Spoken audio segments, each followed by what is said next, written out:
Hey guys, Assalamualaikum warahmatullahi wabarakatuh. Perkenalkan, nama saya Nurul Azizah dengan NIM 1224020117, kelas KPI 5B. Saat ini aku dikasih tugas UAS buat video dengan menjawab pertanyaan-pertanyaan dari Bu dosen. Oke, langsung saja ke pertanyaan pertama, yaitu sebutkan dan jelaskan kompetensi yang harus dimiliki dai agar tercapai profesionalisme dai dalam berdakwah. Nah guys, jadi seorang dai itu tentunya harus bersikap profesional, yaitu yang pertama harus sama antara tindakan dan ucapannya. Yang kedua harus bisa menempatkan diri pada tempatnya. Maksudnya apa? Jadi guys, dakwah itu bukan hanya di mimbar, akan tetapi dakwah juga bisa melalui sosial media seperti jadi konten kreator, atau kita bisa berdakwah di Pinterest dengan membuat gambar yang isinya ajakan-ajakan yang baik gitu. Nah itu juga berarti kita itu adalah seorang pendakwah. Akan tetapi apakah kita bisa disebut profesional atau enggaknya itu terus memenuhi syaratnya guys, seperti itu. Nah pertanyaan kedua yaitu mengapa ekstremisme Islam mengarah pada radikalisme? Jelaskan pula tentang pemahaman Islam moderat. Teman-teman pasti udah tahu Islam yang ekstrim gitu ya, seperti apa contohnya. Jadi mereka tuh mempunyai komunitas. Nah ada yang misalkan berpikiran seperti ini, orang Islam tapi bukan dari kelompok kami, itu berarti mereka adalah akan masuk neraka. Nah itu kan ekstrim ya guys pemikirannya. Padahal dalam Islam itu kan kita diajarkan untuk saling menghormati dengan sesama, saling menyayangi, saling tolong menolong kan. Tapi ini malah saling mengklaim dan saling menuduh gitu. Nah itu tuh kan gak baik ya. Nah tentunya kita itu harus toleransi, apalagi antar sesama agama. Maksudnya kita sama-sama orang Islam, ya kita harus lebih toleransi dong. Masa kita bisa toleransi dengan orang yang non Islam tapi kita tidak bisa toleransi dengan orang Islam lagi gitu. Nah toleransi itu disebut moderat. Nah kita itu dianjurkan untuk bermoderat guys. Karena apa?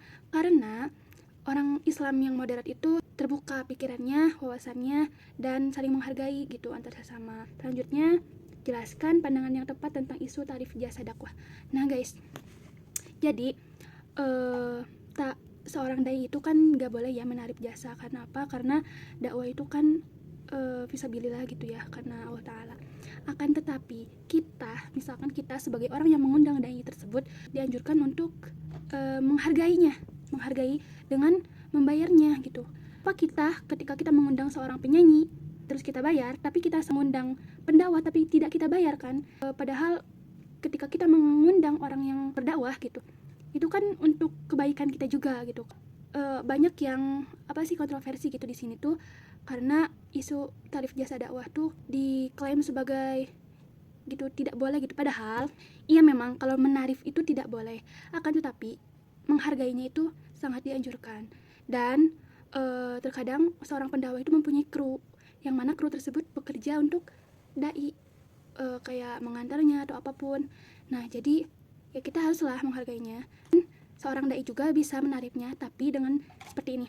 Kalau ditanya berapa harganya misalkan, atau berapa biaya yang harus dikeluarkan, dibayarkan gitu.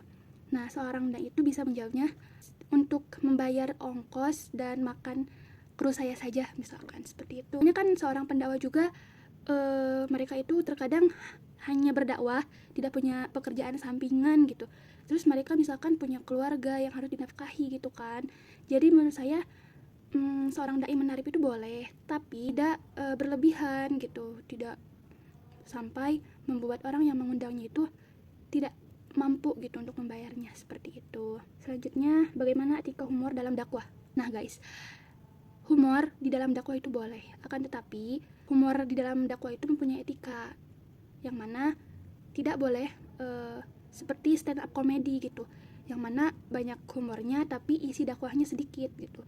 Nah humor di dalam dakwah itu hanya untuk selingan agar mencairkan suasana, agar tidak jenuh gitu, boleh. Dan humor dalam dakwah itu mempunyai etikanya, misalkan tidak mengolok-olok orang lain, tidak merendahkan orang lain, terus tidak tertuju pada satu orang yang membuat orang itu tersinggung. Karena banyak sekali ya dai-dai sekarang itu yang dia bercanda tapi tidak beretika gitu, seperti itu. Nah selanjutnya, deskripsikan sosok dan gaya berdakwah salah satu dai di tanah air. Akan mengambil contoh yaitu Pak Zainuddin MZ. Beliau itu ketika berdakwah itu menggunakan gaya retorika, Beliau itu terkadang suka mengeluarkan kata-kata goblok gitu. Tapi, nah ini bedanya. Beliau itu ketika menggunakan kata-kata seperti itu tidak tertuju untuk satu orang, untuk personal, tapi tertuju untuk sifat yang jelek.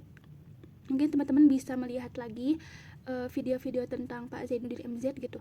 Ketika beliau berdakwah dan menggunakan kata-kata yang negatif gitu, itu tuh hanya untuk menegaskan bahwasanya sifat tersebut itu emang gak baik gitu. Selanjutnya, apa yang saudara lakukan sebagai kontribusi membangun etika dakwah? Untuk berkontribusi untuk membangun etika di dalam berdakwah itu, saya akan meng-share gitu ya ilmu-ilmu yang telah saya dapatkan di mata kuliah etika dakwah ini kepada teman-teman di luaran sana dengan menggunakan platform TikTok kali ya. Soalnya lebih fleksibel juga dan menjangkau halayak ramai juga. Terus biar teman-teman yang mau jadi dai gitu bisa belajar dan bisa mengetahui etika berdakwah seperti di dalam humornya seperti itu. Oke, sekian dari saya, semoga bermanfaat. Wassalamualaikum warahmatullahi wabarakatuh.